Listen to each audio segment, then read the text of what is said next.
So I don't, you know, I think that there's a limited amount of things that you can write about and make live.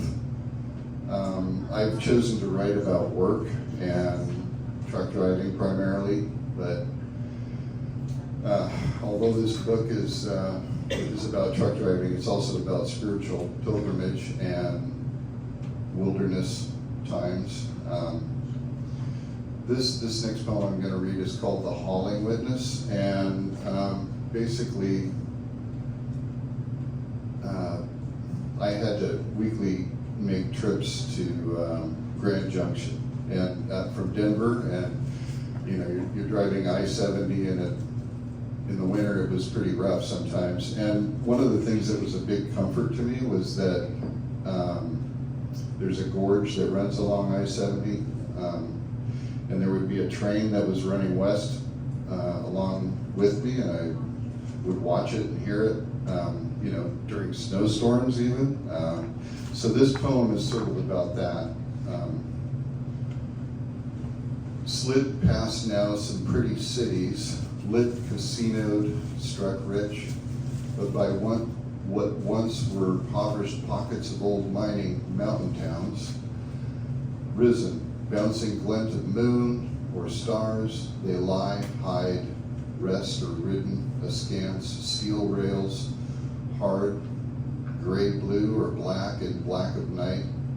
But this one snow-lit lighter, a buzz, glisten, beam, vibrate with coming headlight, pushing, pulling, car houses of metal, housing freight over ice, shines a sound, quick pulses like a feeling, steel cold, through this Colorado canyon, cutting across state, along river, Glenwood now.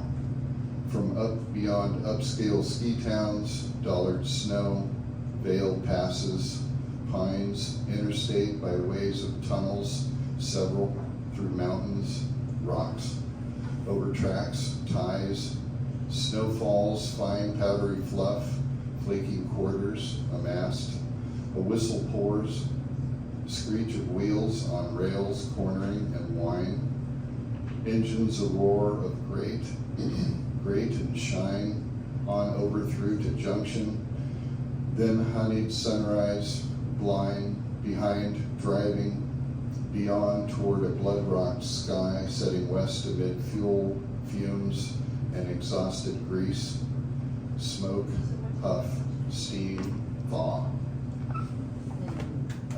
So I wrote a series of Dollar Tree poems after about halfway through running our business, the Coffee Cottage in Newburgh.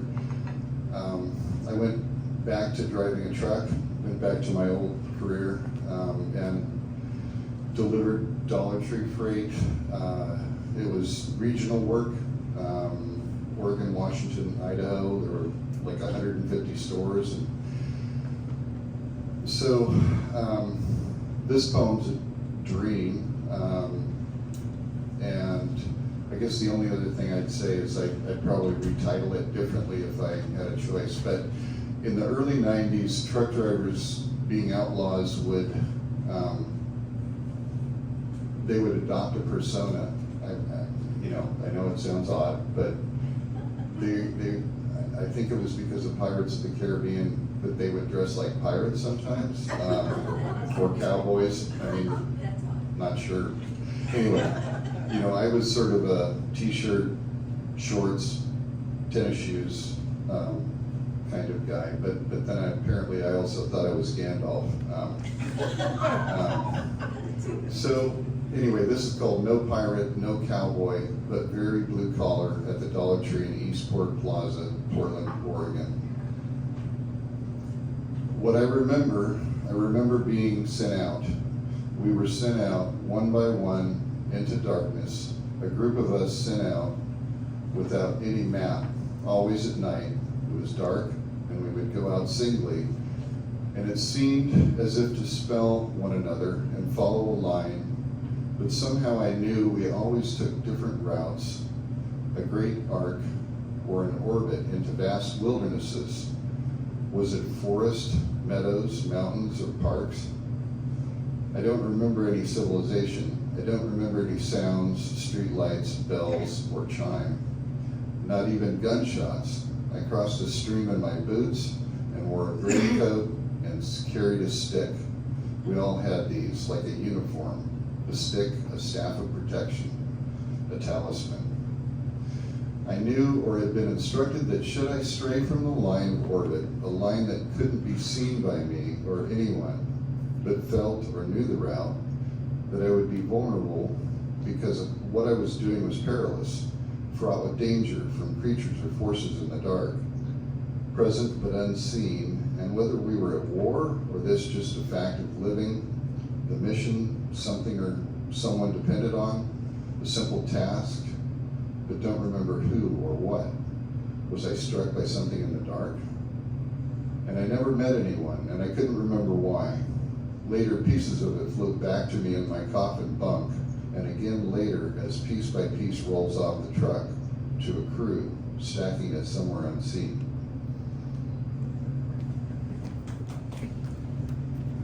So this book was written over about 10 to 20 years, and it took quite a while to get published. And because of that, there's a variety of styles. So there was that style of that last poem, a little bit kind of lyrical, confusing. This is a more prosaic piece right here. I have several long prosy pieces. This is called Van Gogh was throwing freight at the Dollar Tree in Oregon City, Oregon. There he was, all 5'4" of him, terribly gaunt, of course, but wiry and stronger than he looked. Perhaps it's how large he has become in our imaginations, but I expected he'd be taller.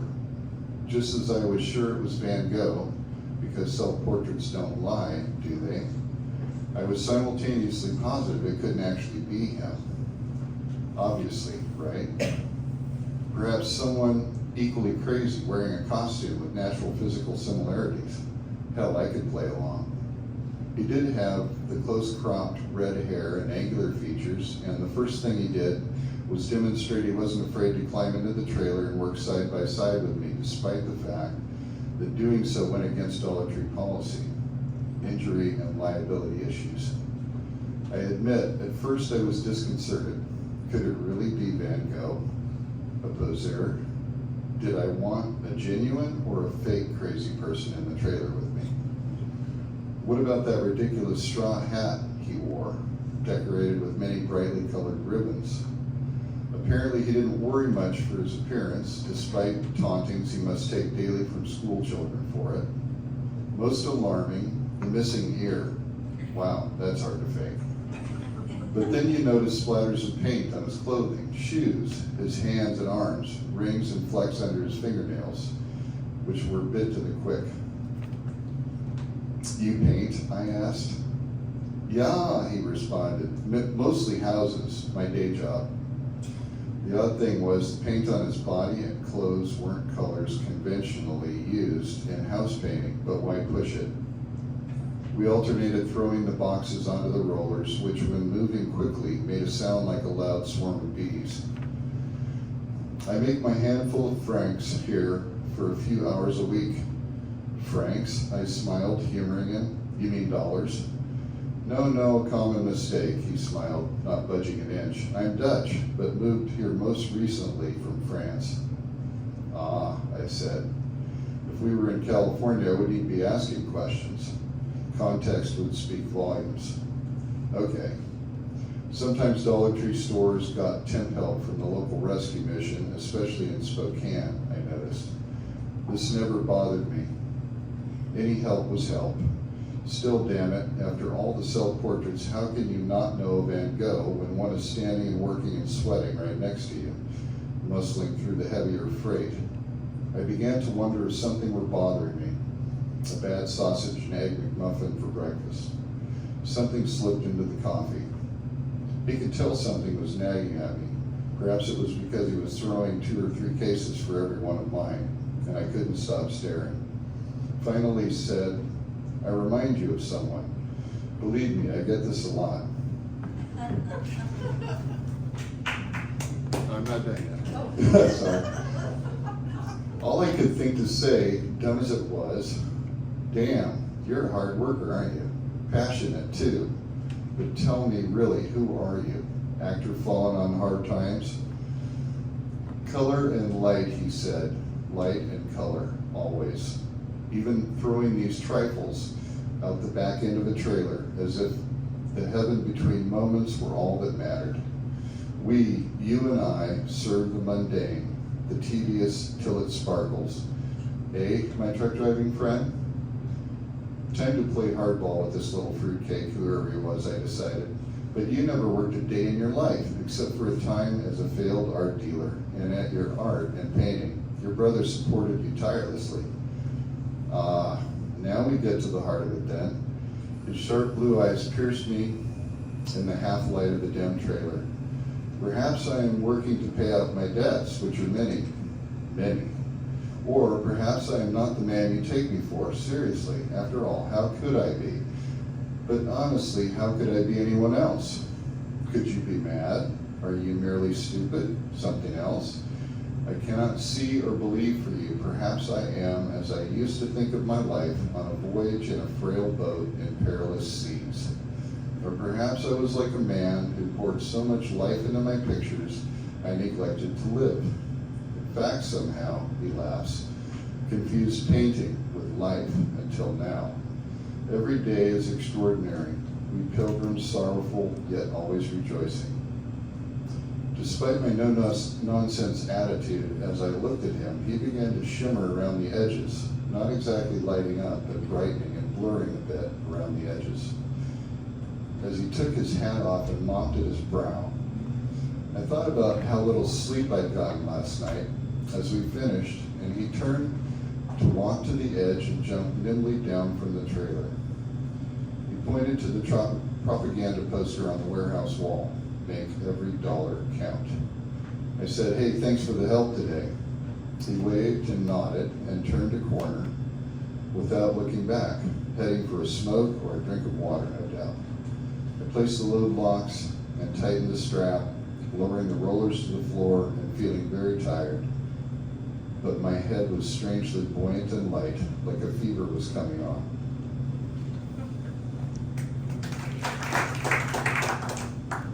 Okay, so this piece is from my long haul directing, and it's based on I don't know. It was inspired by an E. Cummings poem. There's a sonnet variation where Cummings is describing a horse-drawn wagon with flowers in it. You know, he's in the early 19th century. So, and it's a beautiful poem. And there's an epigraph from the poem. It goes like this. Oh, what a proud dream horse moving, whose feet almost walk air. So this is called Flowers or Toilet Paper. From the Georgia Pacific Paper Mill in Halsey, Oregon, to Costco's in Albuquerque, New Mexico, I haul my load. I miss the 191 and find myself in Grand Junction.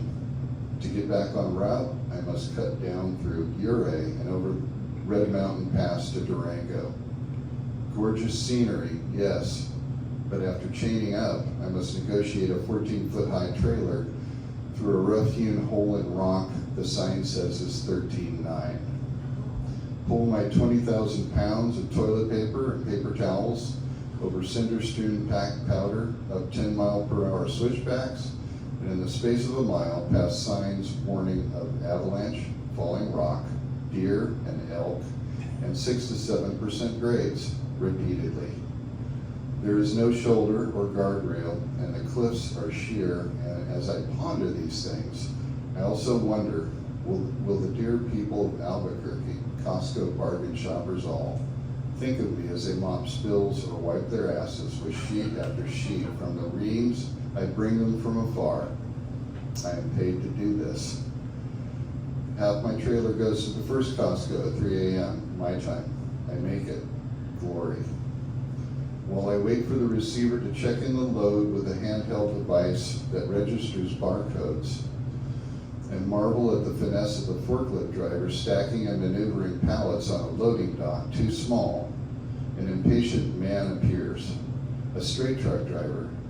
He opens his door, and there, perishable beauty is rolled out on racks onto the concrete floor. Flamboyant colors, ridiculous surfeit and variety, a multitude meticulously grown, cut, wrapped, the names of which, surely as marvelous in Latin, I, being rude and unschooled, cannot possibly be expected to guess or know.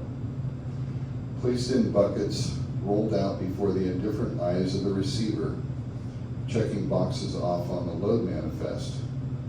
Flowers don't come with barcodes. I ask myself, which load is more worthy, more necessary, more equitable, should a life be risked to deliver it?